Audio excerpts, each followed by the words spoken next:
Welcome back to another video, guys. Someone asked me recently sa aking YouTube live stream, ano daw yung naging mindset shift ko in order for me to become a profitable trader. In this video, I'm gonna talk about my personal experience and ano ba talaga yung personal journey ko na nagtulong sa akin psychologically in order for me to become a profitable. So maybe you can learn from this video and apply it to yourself as well. So let's break it down.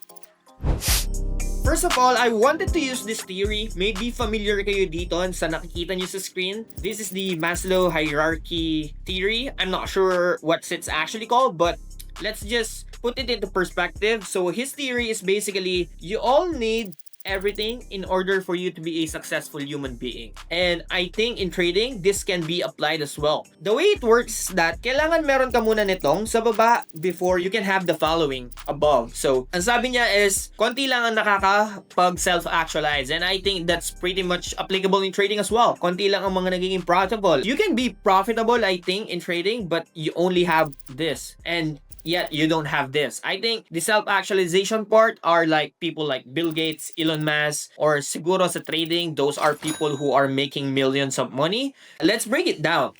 Dito sa physiological needs, I think in trading, so I'm gonna relate everything into trading, guys. I think this one, you need gadget. You need gadget. You need Wi-Fi. Of course, you need food. You need to be able to actually be able to think clearly. Kailangan sharp ka. You don't have any distraction that can prevent you from trading. So, these are the lowest thing you need in order for you to trade. This is an obvious part. So, if you have phone, yeah, you can trade. But I think, if you want to be able to have optimized, kung gusto mo ng maximum performance, you need a PC or a laptop. Mainly because of the real estate na pwede mong makuha. And I think the fact na you have access to a PC or kaya laptop and you can sit in front a table, it makes you more serious about what you do compared to tinitignan mo lang siya through your phone. Imagine you're starting trading and you're just looking at your phone. You will be limited on what you can see. Pwedeng hindi mo siya i-take ng as serious kasi nga phone lang yung gamit mo. It doesn't look professional for you or you're not really treating it as a business. So these are the things you need in order for you to start trading. At this level, you are not yet profitable. But this is the lowest needed thing na kailangan mo, okay? And then safety needs. Here, I would say these are, you have a safe environment to trade. You have a job. So, no pressure. Para wala kang pressure mag-trade. If you are trading from a place na you are not comfortable, it can affect your decision. When you're trading, you need to make those quick decisions. Kailangan mong mabilis ka mag-decide. I was in a point in my life back then, like 2 years ago, where I'm not personally comfortable where I'm living at. Yung negative energy na napapasa sa akin dun sa environment na yon, it translates into my chart. Imagine going into your chart, you are angry.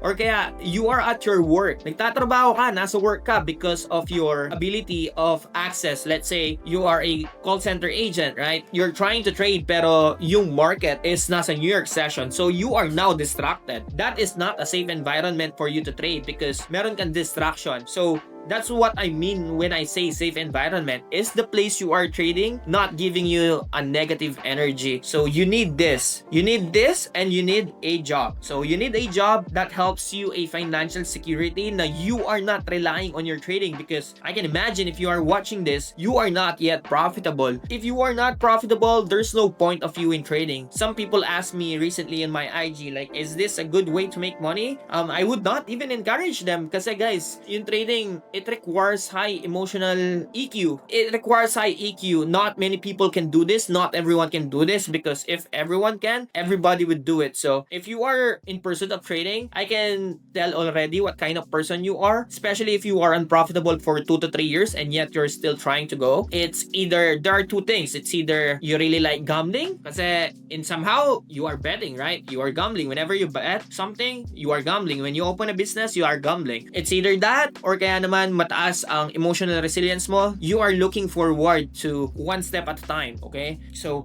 I know na malakas yung emotional strength mo when you are unprofitable for 2 to 3 years and yet you are not giving up. So, this one, love and belongingness, The problem with traders, you need this first, you need this first, you need this second, you need this third. And I think this is the community. Ang problem minsan dito, this is a dual-edged sword. This can be a benefit to you, it can be a con. So there is pros and cons. Ang cons ng community is sometimes you are trading your ego, you are trading your PNL, you wanted to chase that next high in the market. So gusto mong ipakita sa ibang tao na eto yung kakayahan mo, but you are not posting your losers.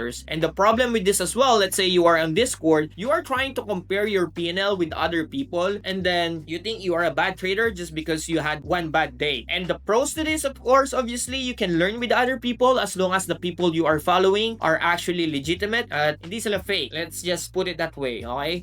Some may argue you may need this first, but kasi sa ibang bansa, sa Wall Street, they are trading professionally, so they are in a office, tapos they are working collaboratively. But of course, if they have that, they have this a very positive environment. Matik meron silang ganito kasi they have a building, tapos meron silang sahod kahit unprofitable sila. And it's true. In the US, pag na-hire ka ng isang trading fund or hedge fund na tinatawag, you can work under them pero ang baba ng sahod mo, but you get high commission and they will hire you even though you are unprofitable, pero you have this very strict parameters. Let's say they said you are not allowed to lose $1,000. Kapag natalo ka ng $1,000 sa isang araw, you are fired. Ganun sila ka-strict. So if they have that, matik meron silang ganito. And then the next one is the self-esteem. And I think the self-esteem comes from your confidence due to data you have. This happens when you have enough experience. Yan, experience. So the self-esteem comes from the data, not just one day trading, 1 week trading, 1 month of trading, but this also comes with experience. While you are trading, you are gathering a experience sa market. So nag-gather ka ng experience, nag-gather ka ng data at the same time. And when you know this data, you are more likely be able to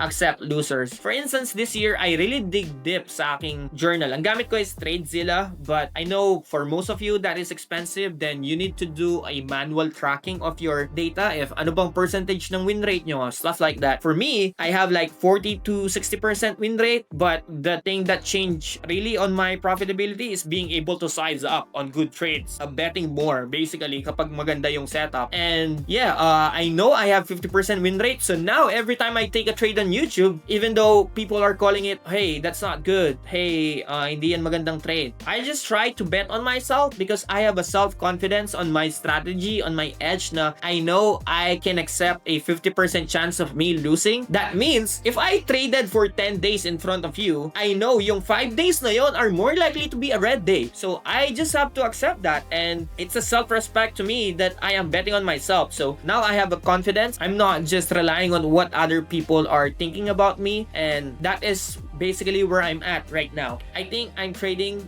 based on this. I also have a community because of you guys, a YouTube channel, and I have my own Discord. And pretty much, I think on my journey right now, I am on this path of self-esteem that even though I have red days, I know I can make a comeback. I can make a comeback on my trading. And this one, I am not here yet. This is very far. I wish I could talk about that, but this one, I don't think I am already at this point because like I said, very few people are on this level that they are able to self-actualize. Maybe this level are kapag naging presidente ka ng isang bansa, I don't know, maybe you can gather more information about this online. But yeah, I think I am currently here and these are the things you need. So if you think now you don't have this yet, this is your first priority. You need to have a gadget, obviously you need to have those Wi-Fi, and then safety need, you need to have a job and a safe environment to trade with. If you are in a position where you can trade a specific hour dahil sa job nyo, maybe it's time for you to do something else.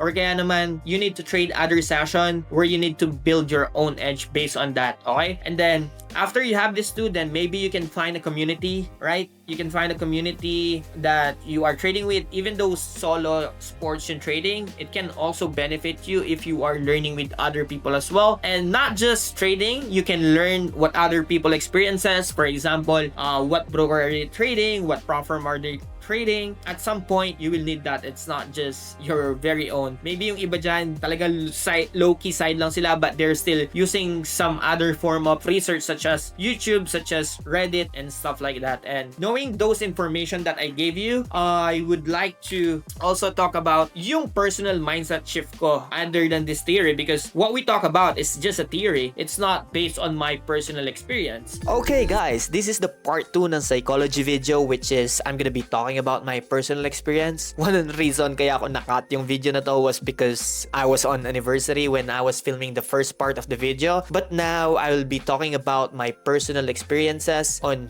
the mindset shift that turned me into a profitable day trader. Number one, the very thing na nakatulong sa akin was becoming a funded trader and knowing that being a funded trader is different sa personal account because they are not supposed to be treated the same way. So, isa yung biggest factor sa akin na, okay, this is not supposed to be treated as personal account, and I did not take my blown accounts personally because some of this prop firm like with Apex, there are things na mabublow mo yung account but it doesn't mean you're a bad trader. Like for example, the trailing drawdown. I know for a fact na in real market environment, trailing drawdown does not actually exist. So if I blow an account because of trailing drawdown, that doesn't mean I'm a bad trader. It's just the edge against me sa trading prop firm is a lot higher. But that is for a reason kasi they are giving you a large sums of capital. So I think that was the main thing. I did not take them personally anymore, especially when I started getting those payouts. But of course, in the beginning, especially if you are trading a static account na kung saan 10% yung profit, 10% yung drawdown, then yeah, you may actually look into your trading deeper, or is this a psychology problem? But blowing an account is something that I don't take personally now. Another thing is risk management is king. I think it's easier for you to trade an account if you just trade less size. The lesser the size, the easier to accept the outcome is. Kasi a lot of the time, mismanaging a position or being greedy, not being content, or overtrading and fear na mawala yung profit sa'yo, all those stuff can be because of your poor risk management or being over leveraged. It's also important to have a proper risk management depending sa data na meron ka. So for me, I've been trading a long time and I have the experience now. I think I'm trading for about 4 years now, and this year specifically, I have one account where I held for more than 6 months, and I know that I made $19,000 profit, and I'm just trading the account normally and sometimes aggressively kapag merong A+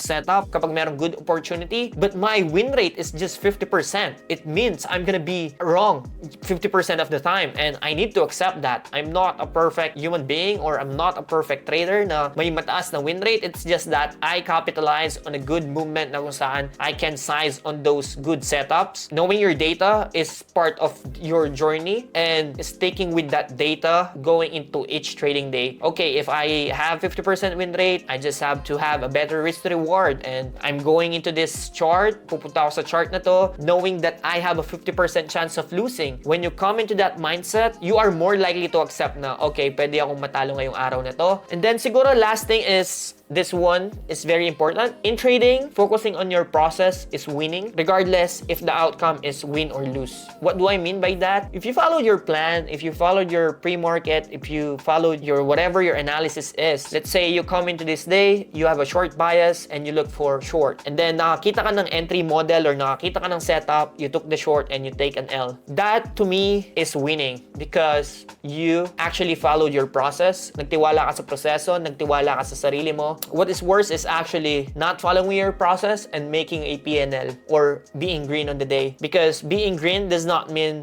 winning. Okay? Following the process is winning regardless if you are green or red. Why? Because you not following your process, not following your rules, and that teaches you something na hindi maganda because your mind is rewarding you for bad behavior, and you might do that over time again and again, and it's just going to cause you tilt, and that tilt, when it happens, you lose control over yourself.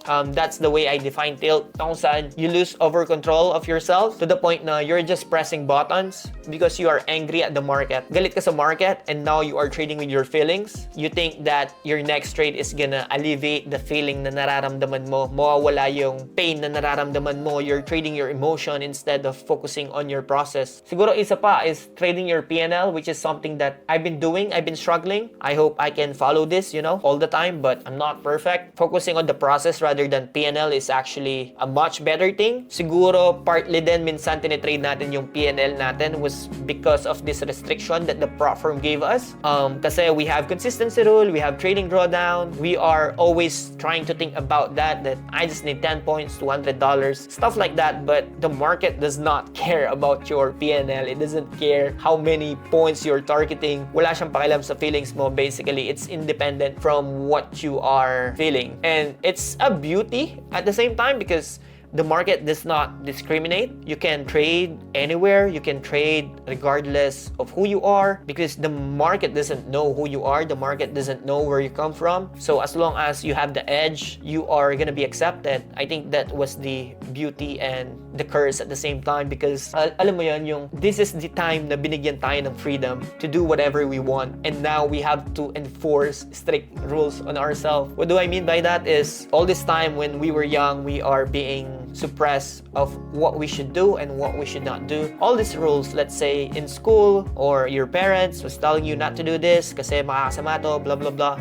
But in trading, you can go and do whatever you want. But the issue is, if you do whatever you want, that is the recipe for a disaster. Now you have to make your own rules by your own self, which is really hard because we want to have this freedom to do whatever we want, but that can't happen in the market because you have to set a rule by yourself and then follow those rules strictly. You know what I mean? So I think that is it. Those are the things na nakatulong sa akin in order for me to become profitable. Now I can walk away in chart if I know I'm about to get tilted. Knowing your tilt triggers is very important, like knowing yourself, journaling that, what makes you tilt, what makes you do reckless behavior. And to me, on stream, you can see if I said malapit na ako matilt, then that's a call sign to me na I should stop trading because now I can view the market in a lens na objective pa. I'm only viewing the market based on what I'm gonna feel after I took the next trade, if I will even think about taking it. And sometimes yun yung nag-hold back din sa akin. If I'm about to get tilted, I'm more likely not to hold into a trades or not take any trades or hesitate into setup. So yeah,